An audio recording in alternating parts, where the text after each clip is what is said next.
Арак ичпегиле жигиттер. Арак ичкен адам бардык жамандыктын кулубун колуна алып алган адам болуп эсептелет.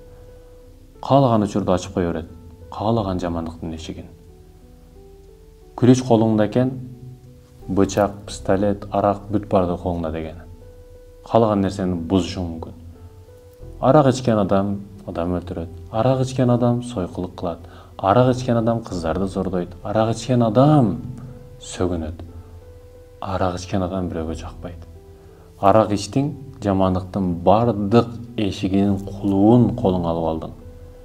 Кызыгып көрөсүң. Бул эшикте не бар экен деп сөзсүз түрдө ачып көрөсүң.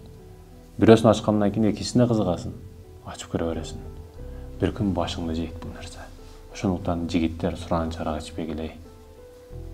Эркекче сүйлөшүп алайлы, ичпегиле да.